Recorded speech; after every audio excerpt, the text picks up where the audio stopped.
नमस्कार, hello doctor में आपका स्वागत है। हर बार की तरह इस बार भी हम एक और विशेषज्ञ को लेकर हाजिर हैं, आपसे मुखातिब हैं। और इस बार हमारे साथ हैं डॉक्टर संजय खत्री। शिशु रोग विशेषज्ञ हैं लेकिन कार्डियोलॉजिस्ट हैं, खासतौर पर बच्चों के दिल की बीमारी। और ये एक ऐसी चीज़ होती है, लोग मानते हैं कि दिल की बीमारी तो बड़ों को ही होती है, 40 के बाद 50 के बाद अटैक हो जाता है। दिल की बीमारी लोग मानते हैं कि अटैक हो गया, ये हो गया, लेकिन वो बहुत कॉमन सी बात है। लेकिन बहुत छोटे बच्चे ही नहीं, बल्कि जो भ्रूण होता है बच्चों का, पेट के अंदर जब बच्चे पल रहे होते हैं माँ के कोख में, तब भी बच्चों में बीमारी होती है दिल की, और उसका भी इलाज होता है। ये भी आज हम आपसे मुखातिब होंगे। डॉक्टर संजय खत्री, डॉक्टर साहब आपका स्वागत है। नमस्कार। हाँ नमस्कार डॉक्टर साहब। वैसे तो बीकानेर के रहने वाले हैं, लेकिन जयपुर में पढ़े हैं एसएमएस में, और यहाँ से पढ़ने के बाद इन्होंने मद्रास जाकर चेन्नई में एक बड़े इंस्टीट्यूट में, डॉक्टर साहब कहाँ आपने इसकी कार्डियोलॉजी की? मद्रास मेडिकल मिशन चेन्नई में मद्रास मेडिकल मिशन में डॉक्टर साहब ने ये जो सुपर स्पेशलिटी है ये वहाँ से प्राप्त की। और उसके बाद फोर्टिस हॉस्पिटल दिल्ली में रहे एक लंबे समय तक, फोर्टिस हॉस्पिटल जयपुर में रहे लंबे समय तक। इस समय महात्मा गांधी मेडिकल कॉलेज और यूनिवर्सिटी में शिशु कार्डियोलॉजिस्ट हैं, पीडियाट्रिक कार्डियोलॉजिस्ट जिनको कहते हैं।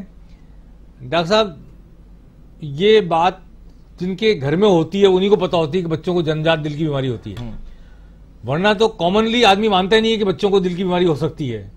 जन्मजात तो अलग है, कॉमनली ये भी नहीं मानते कि 10-20 साल 15 साल, आजकल कुछ किस्से सुनने में आते हैं हार्ट अटैक हो जाते हैं, लेकिन अदरवाइज ये कॉमन फिनोमेना यही है कि 40 साल का होगा, 50 साल का होगा, 80 साल का, 70 साल का, वही दिल का मरीज होगा। पर जो जन्मजात बच्चा है वो भी दिल का मरीज होता है। कैसे होता है, क्या क्या बीमारी होती है बच्चों को? बच्चों में दिल की बीमारियां होती हैं। जो 1000 बच्चे पैदा होते हैं, प्रति 1000 बच्चों में से 8 से 9 बच्चों में दिल की बीमारी पाई जाती है। औसतन हिंदुस्तान में 2 लाख बच्चे होते हैं जिनमें दिल की बीमारियां होती हैं एक साल में। इसमें से 1/5 बच्चों को दिल की सर्जरी या इंटरवेंशंस विद इन ईयर करना पड़ता है। हाँ, बच्चों में दिल की बीमारी होती है, पर उनको सही समय पर डायग्नोस करना और उनका इलाज करना अति आवश्यक है। बच्चों में दिल की बीमारियां होती हैं। आज की चर्चा हम इसी पे करेंगे। डॉक्टर साहब, बच्चों को जो दिल की बीमारी होती है उसमें कॉमनली कौन सी बीमारी होती है? देखो, बच्चों में दिल की बीमारी होती है जन्मजात, जो बच्चे को जन्म पे होती हैं, और वातावरण से, जो उसको बाद में होती है।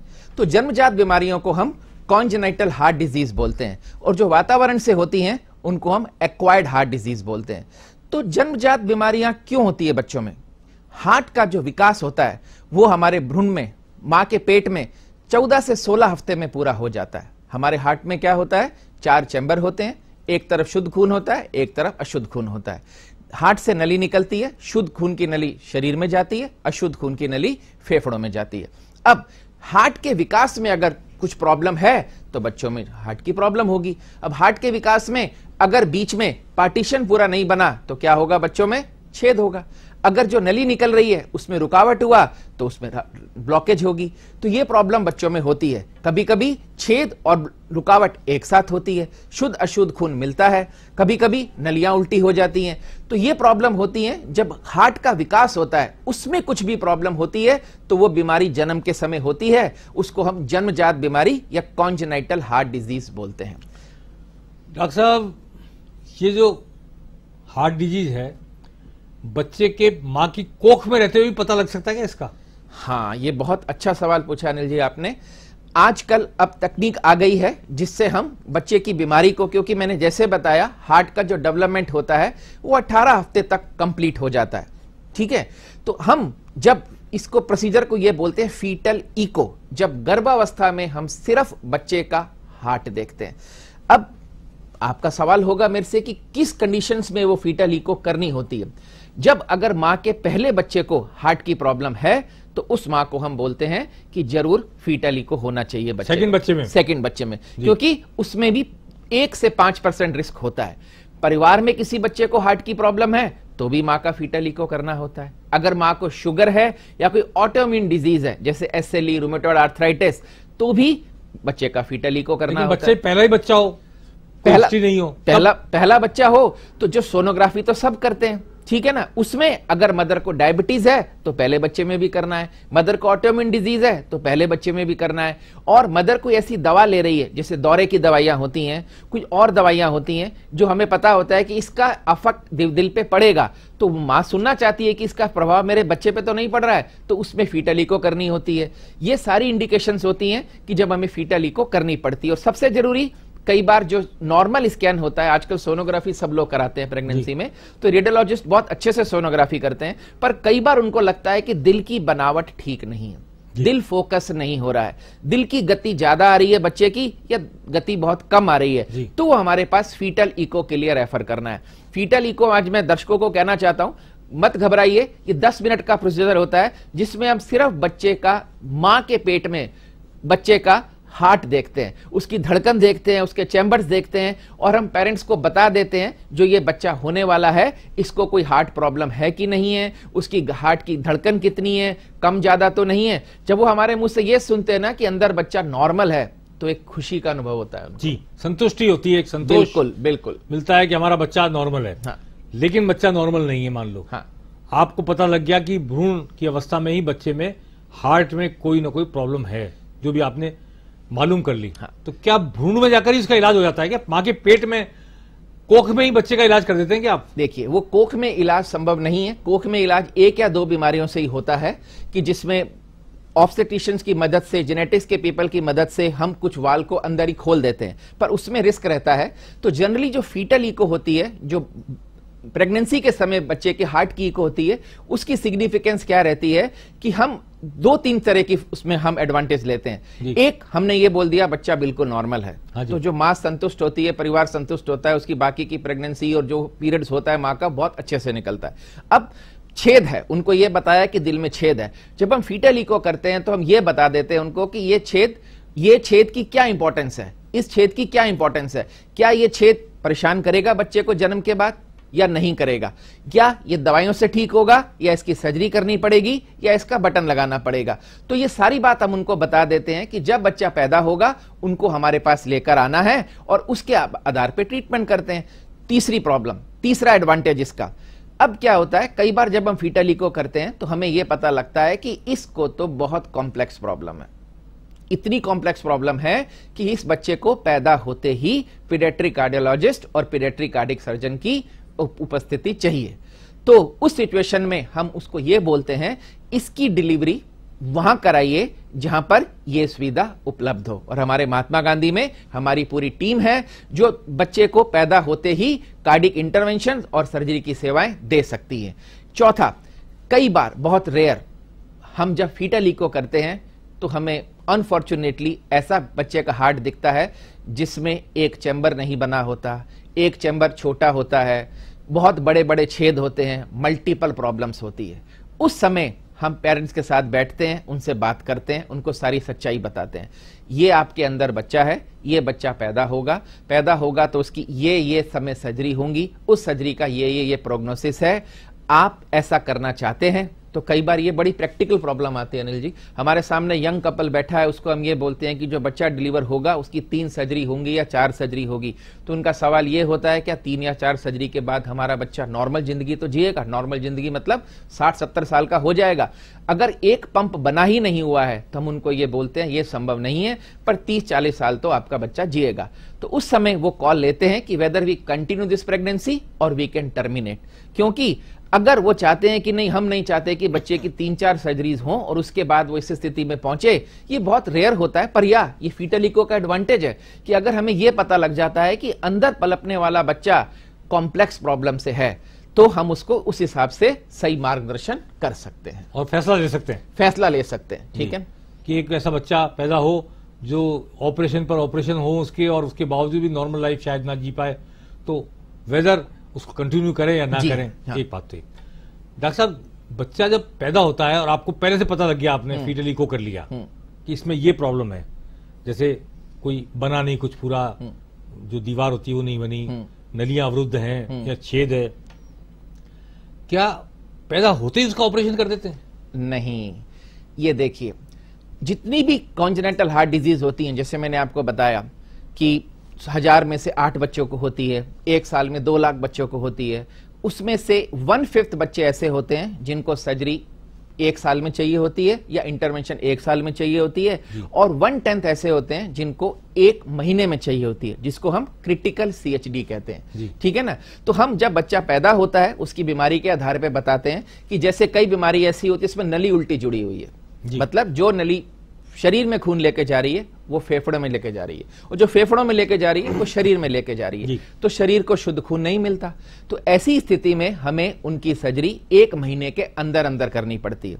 अगर पेरेंट्स डिसीजन लेने में देर लगाते हैं या कई बार उनको पता ही नहीं लगता है कि ऐसी प्रॉब्लम है, उन्होंने नीलापन बच्चे का इग्नोर किया, सर्दी के कारण नीला होगा, और बच्चा हमारे पास 1.5-2 महीने पे आता है, तो वो चाह के भी हम वो सर्जरी नहीं कर सकते, क्योंकि ये सर्जरी 1 महीने के अंदर अंदर होनी चाहिए।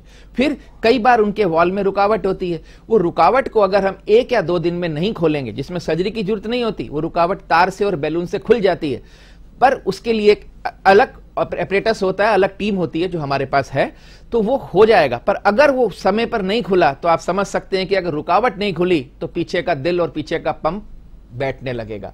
तो कुछ ऐसी प्रोसीजर होते हैं, कुछ ऐसी बीमारियां होती हैं जिसपे हमें लगता है कि इनको तो नवजात शिशु में ही, यानी 1 महीने से पहले ही सर्जरी या इंटरवेंशंस करना है, ये हम पेरेंट्स को बताते हैं। पर दुर्भाग्यवश बहुत कम लोग फीटल इको कराते हैं, और बहुत कम लोगों को ये बात पता होती है, जो वो बच्चों को लेकर आते हैं कई बार 2 महीने, 4 महीने, 6 महीने पर, वो टाइम पीरियड निकल जाता है। वो टाइम पीरियड निकल जाता है।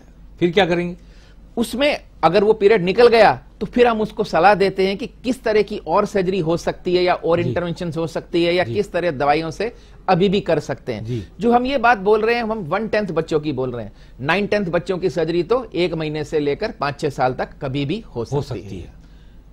डॉक्टर साहब, फीटल इको तो कराया नहीं, माँ बाप को पता ही नहीं बच्चे को कोई प्रॉब्लम है, बच्चा बोल भी नहीं पाता 1-2 साल तक। बिल्कुल बिल्कुल सही है। उसको दर्द है तो भी नहीं बताएगा, रोएगा वो तो खाली। हाँ। और रोने से क्या पता लगेगा पेट में दर्द है कि दिल में दर्द है, कहाँ दर्द है, क्यों रो रहा है बच्चा। बिल्कुल। तो क्या सिम्टम्स होंगे कि बच्चों के बारे में माँ बाप को यह अंदेशा हो कि वो आपके पास लेकर आए, चाइल्ड स्पेशलिस्ट के पास, शिशु रोग कार्डियोलॉजिस्ट के पास लेकर आए? क्या ऐसे सिम्टम्स होंगे जिनको देख के आपकी तरफ ध्यान जाए उनका? देखिए, ये बहुत अच्छा सवाल है अनिल जी। देखिए, सबसे पहले हमें माँ की जो फीलिंग्स है, जो उसकी हिस्ट्री है, उसको रिस्पेक्ट करना चाहिए। हर बच्चा माँ का नॉर्मल दूध पीता है, माँ को पता है कि मेरा बच्चा नॉर्मल दूध पी रहा है। अगर नवजात शिशु में 2-3 महीने के बच्चे में ये प्रॉब्लम होती है तो माँ बोलती है कि मेरा दूध पीते पीते थक जाता है, दूध पीते पीते बच्चा हाफने लगता है। अगर ये इसका दूसरा तीसरा बच्चा होता है तो वो कंपेयर करती है कि पहला बच्चा तो आराम से दूध पीता था, ये दूध पीने में हाफने लगता है। तो ये पहला सिम्टम्स होता है, दूध पीने में हाफना, जिसको हम इंटरप्टेड फीडिंग कहते हैं। वो थोड़ी देर निप्पल को सक करता है, फिर थोड़ी देर रेस्ट करता है, फिर निप्पल को सक करता है, फिर रेस्ट करता है। तो इसको रेस्ट सक साइकिल बोलते हैं। ये पहला होता है। अब जब माँ बोलेगी, जब दूध पीता है तो पसीना बहुत आता है। तो बच्चे के लिए दूध पीना होता है जैसे बड़ा भाग रहा है, हम भागते हैं तो पसीना आता है। अगर उसके दिल में छेद है, किसी नली में ब्लॉकेज है, तो भागते भागते दूध पीते पीते उसको पसीना आएगा।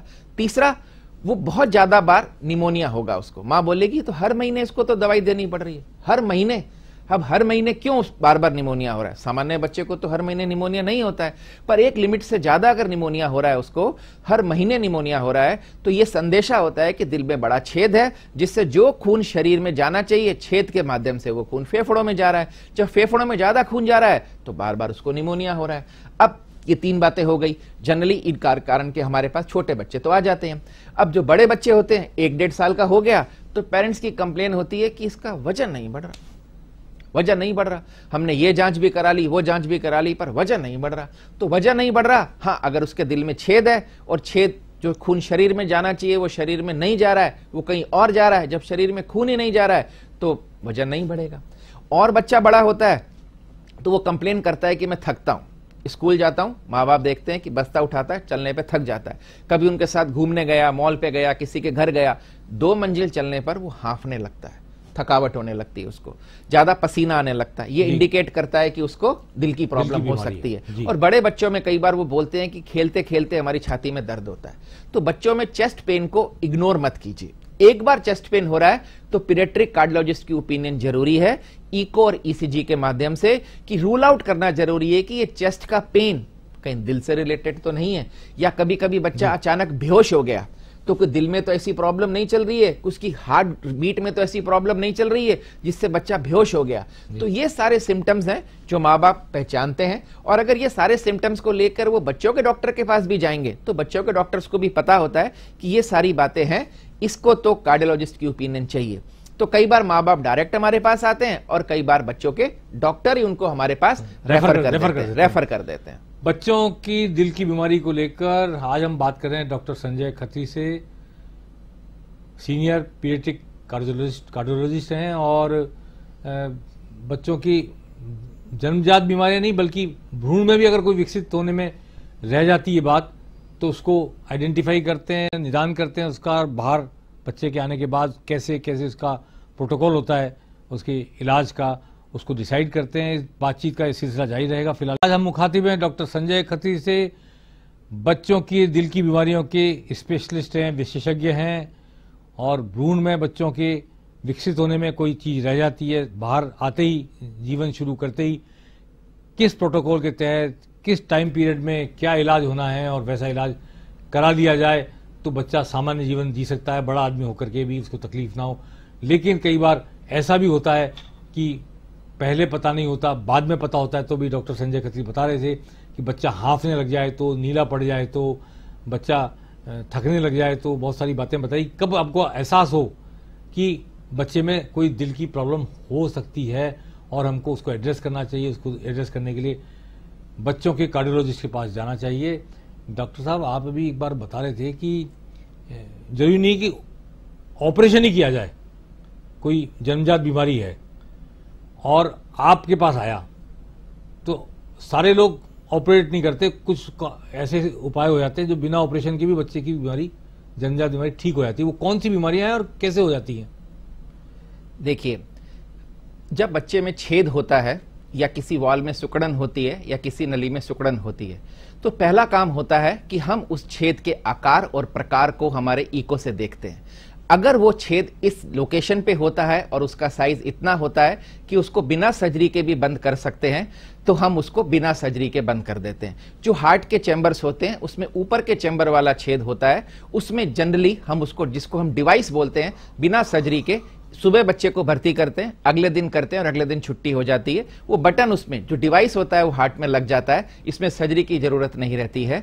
और अगर किसी के वॉल में सिकुड़न है तो हम उसको वॉल को भी बैलून से खोल देते हैं, ठीक है ना। अगर कोई नली में सिकुड़न है तो उस नली में छल्ला लगा के उसको स्टेंटिंग कर देते हैं। तो ये सारी चीजें होती हैं जिसमें हम बिना सर्जरी के भी इलाज संभव है, पर उसके लिए प्रॉपर जांच जो इकोकार्डियोग्राफी से होती है, कई बार हम उसका सीटी स्कैन भी कराते हैं। उन दोनों के माध्यम से हमें पता लगता है कि या इस बच्चे की सर्जरी के बिना भी इस छेद को बंद कर सकते हैं, या इस वाल को खोल सकते हैं, या इस नली को खोल सकते हैं। ये काम हम इंटरवेंशन पीडियाट्रिक कार्डियोलॉजी में महात्मा गांधी में रोज करते हैं।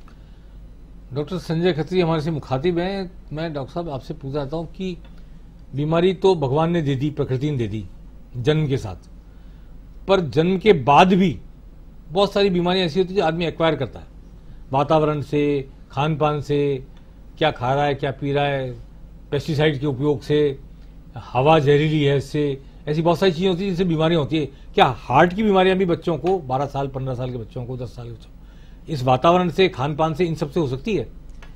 जरूर हो सकती है। देखो, हमने शुरू में बताया था दर्शकों को कि हमारे इसके टॉक के बिगिन में कि जो बच्चों में हार्ट की प्रॉब्लम होती है वो जन्मजात भी होती है और एक्वायर्ड भी होती है। एक्वायर्ड मतलब जो बीमारी हमें वातावरण से लगती है। अब एक सिंपल शब्दों में मैं समझाता हूं कि जैसे किसी को खांसी जुकाम हुआ और इन्फेक्शन हुआ तो क्या होता है, उसको निमोनिया बन जाता है, लंग का इन्फेक्शन हो गया। इस तरह अगर खांसी जुकाम और बुखार ने दिल को इन्वॉल्व कर लिया तो वो दिल का इन्फेक्शन हो जाता है, जिसको हमारी भाषा में हम मायोकार्डाइटिस कहते हैं। ऐसी बीमारी में बच्चे का दिल की धड़कन बढ़ जाती है, बच्चे का दिल की पंपिंग कम हो जाती है, उसका दिल फूल जाता है और दिल की मांसपेशी कमजोर हो जाती है। इस बीमारी का बिल्कुल उपचार संभव है और दवाइयों से ही संभव है। इसके लिए जनरली टाइम से डायग्नोसिस होना चाहिए। अगर आपको लगे, या जो बच्चों के डॉक्टर जब बच्चों को देखते हैं उनको लगता है कि यार ये खांसी जुकाम तो है पर इसके चेस्ट में इतनी फाइंडिंग नहीं आ रही है जो ये बताए कि ये तो लंग के इन्फेक्शन हो सकता है, इसके एक्सरे इतना बड़ा क्यों आ रहा है दिल का कि दिल का साइज बड़ा क्यों आ रहा है, और लंग में तो एक्सरे में कोई फाइंडिंग नहीं आ रही है, पर इसको तो खांसी जुकाम हो रहा है, बच्चा हाँफ रहा है, 4 साल का बच्चा है जिसको 6 दिन से बुखार था, खांसी जुकाम था। तो वो बच्चे हमारे पास आते हैं, जब हम उनकी जांच करते हैं, उनकी इको करते हैं, तो हमें पता लगता है ये दिल का इंफेक्शन हो गया है, जिसको हमारी भाषा में मायोकार्डाइटिस कहते हैं। ठीक है, तो मायोकार्डाइटिस के लिए प्रॉपर दवाइयां होती हैं और इलाज शुरू होता है। पर मैं बताना चाहता हूं दर्शकों को, अगर मायोकार्डाइटिस का डायग्नोसिस हमने समय पर किया तो इलाज संभव है। अगर समय निकल गया तो लेट आता है ये बच्चा और दिल की पंपिंग इतनी कम हो जाती है तो इलाज संभव नहीं है। एक बात मैं और बताना चाहता हूं अनिल जी अपने दर्शकों को, जो कोविड के समय और कोविड के बाद जो भी बच्चे बुखार से आते थे, उनमें कुछ बच्चों में कॉर्नरी आर्टरी इन्वॉल्व हो जाती थी, जिसको हम कावासाकी डिजीज बोलते हैं या Covid variant of Kawasaki disease बोलते हैं। ऐसे बच्चे हम बहुत नंबरों में देखते हैं। जब भी, एक सिंपल संदेश में देना चाहता हूं, जब भी बच्चे को बुखार हो और बुखार के 5 दिन हो जाए और कोई कारण नहीं मिल रहा है बुखार का, आपके बच्चों के डॉक्टर जो बहुत अच्छे हैं, जिन्होंने डेंगू का टेस्ट कराया, टाइफाइड कराया, मलेरिया कराया, यूरिन कराया और उनको कोई कारण नहीं मिल रहा है, और बच्चे के शरीर पे रैश आ रही है या उसकी जीभ लाल हो रही है, तो आपके बच्चों के डॉक्टर ही आपको बताएंगे कि हमें लगता है कि इसके दिल में प्रॉब्लम है, इसकी कॉर्नरी आर्टरी में प्रॉब्लम है। तो इसमें अचरज मत कीजिए कि 2 साल का बच्चा है, इसको दिल की क्या प्रॉब्लम हो जाएगी, हमने तो जन्म पे सारी जांच कराई थी, कभी किसी डॉक्टर ने नहीं बताया। पर हो सकता है जब बुखार का कोई और कारण नहीं मिल रहा है तो वो कारण उसके दिल में हो। ऐसे बच्चे आते हैं हमारे पास जिनको 5-6 दिन का बुखार होता है और कोई कारण नहीं मिल रहा होता है। आपको जान के अचरज होगा कि 5 में से 1 बच्चे को दिल में इंफेक्शन निकलता है, पर उसकी अगर सही समय पे इलाज शुरू हो जाती है तो इस बीमारी में 99% रिकवरी होती है, कोई प्रॉब्लम नहीं होती। वो बच्चा 3 महीने बाद, 2 महीने बाद जब बीमारी से बाहर आ जाता है, एक नॉर्मल बच्चे की तरह दौड़ता है।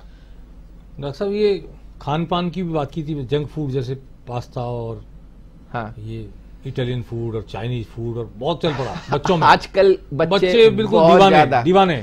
देखिए, या इसका भी कोई दिल की बीमारी से संबंध है? देखिए, इसका दिल की बीमारी से संबंध है। Prevention is the best way of cure.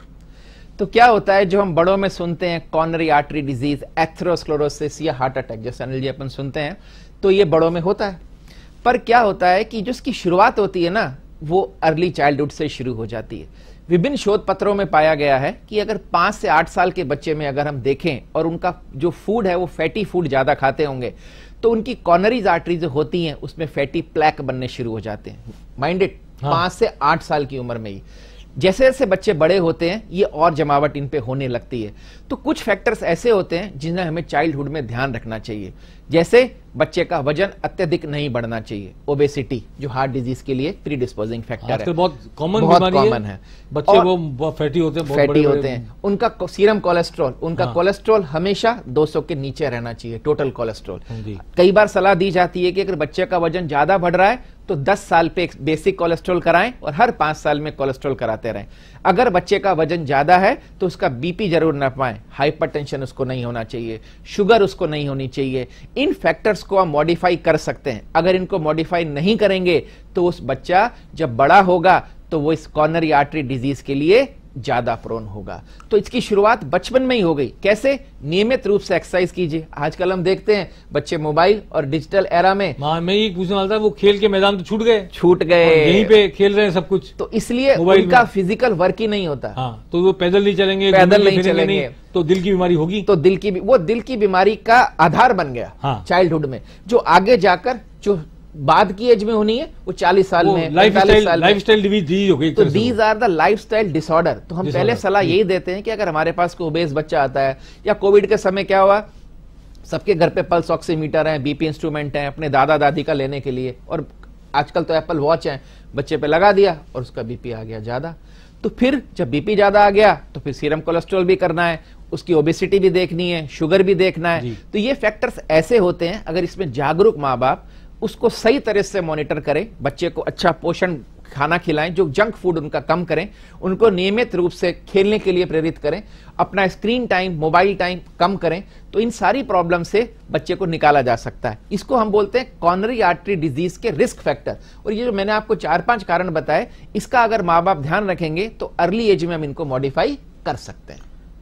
वैसे ये जैसे ये तो है ही, लेकिन बच्चे खेलते कूदते नहीं है, बाहर नहीं जाते हैं, सोशलाइजेशन कम हो गया, हंसना बोलना कम हो गया, जिसको कहते हैं ओवर प्रेशर। अब रोज सुसाइड करते हैं बच्चे, आप देखते हैं कि कोटा में तो आमतौर पर होता ही रहता है सुसाइड।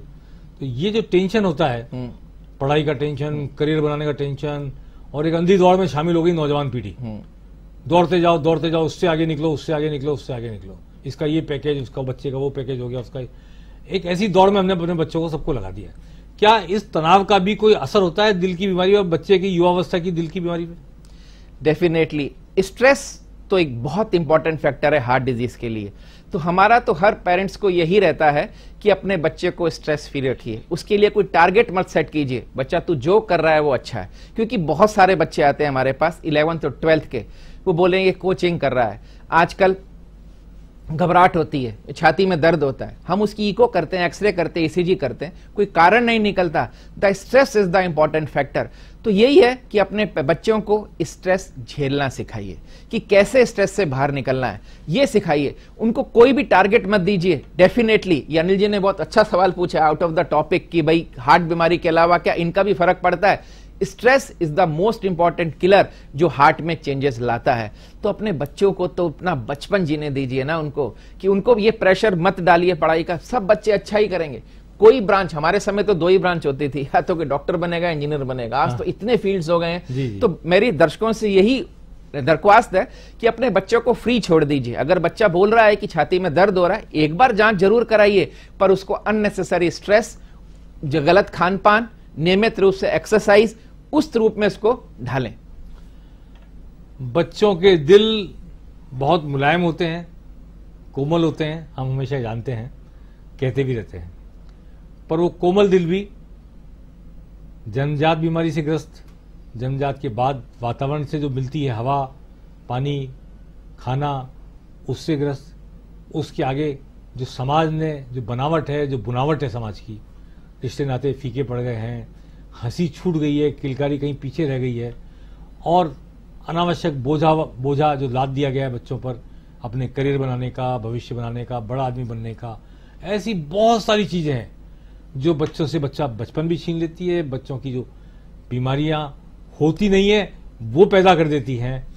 इन सब पर आज हमने डॉक्टर संजय खत्री से बात की। जन्मजात बीमारी, दिल की बीमारी बच्चों को होती है, और उसको एक पर्टिकुलर टाइम पीरियड में किस बीमारी को क्योर किया जा सकता है, कैसे किया जा सकता है, और टाइम पीरियड निकल जाए तो उसके बाद लाइफ कैसी हो जाती है, इन सब पर हमने चर्चा की। बात अवेयरनेस की है कि बच्चों में क्या सिम्टम दिखे, बच्चा थकने लग जाए, बच्चा नीला पड़ने लग जाए, बच्चा माँ का दूध पीते पीते हांफने लग जाए, ऐसी बहुत सारी बातें डॉक्टर संजय खत्री ने बताई। आप नजरअंदाज मत कीजिए। आपके घर में नवजात शिशु है, उसका ध्यान रखिए, हर तरह से ध्यान रखिए। बच्चे का वजन नहीं बढ़ता है तो भी ध्यान रखिए। अगर जरा सी भी आपको आशंका होती है, इग्नोर मत कीजिए। पीडियाट्रिक सर्जन के पास, पीडियाट्रिक मेडिसिन के डॉक्टर के पास, या फिर पीडियाट्रिक कार्डियोलॉजिस्ट के पास जाइए और बच्चे के दिल की जांच करवाइए। यही आज की वार्ता का संदेश है। डॉक्टर संजय खत्री, आपका बहुत धन्यवाद। आपने आकर एक बिल्कुल नए विषय पर जागरूक किया, लोगों को बताया भी, और जिसकी तरफ ध्यान नहीं है आमतौर पर माँ बाप का, कि हमारा बच्चा हो गया और ये ऐसा क्यों कर रहा है, ऐसा एबनॉर्मल बिहेव क्यों कर रहा है, ये कोई बीमारी हो सकती है, दिल की बीमारी हो सकती है, बनावट में बच्चे की कोई दिल का छेद या दिल की कोई आर्टरी इधर से उधर हो सकती है, अवरुद्ध हो सकती है।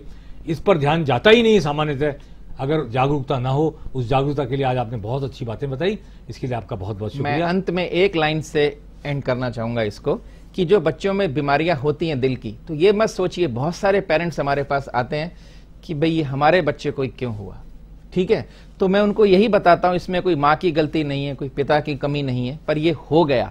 अब हमारे को इसका निदान ढूंढना है। इसमें से 80% बीमारियां ऐसी होती हैं जिसमें डिवाइस लगने के बाद या इंटरवेंशन के बाद या सर्जरी होने के बाद वो अपना नॉर्मल जीवन जी सकता है। नॉर्मल, कोई दिक्कत नहीं होती। जैसे किसी बच्चे को चश्मा लग गया तो आपके बच्चे के शरीर पे निशान आ गया या उसके अंदर बटन चला गया और कोई दिक्कत नहीं है, पर अंडरलाइन सही समय पर इलाज, सही समय में डॉक्टर को अप्रोच करना। हेलो डॉक्टर में आज बस इतना ही।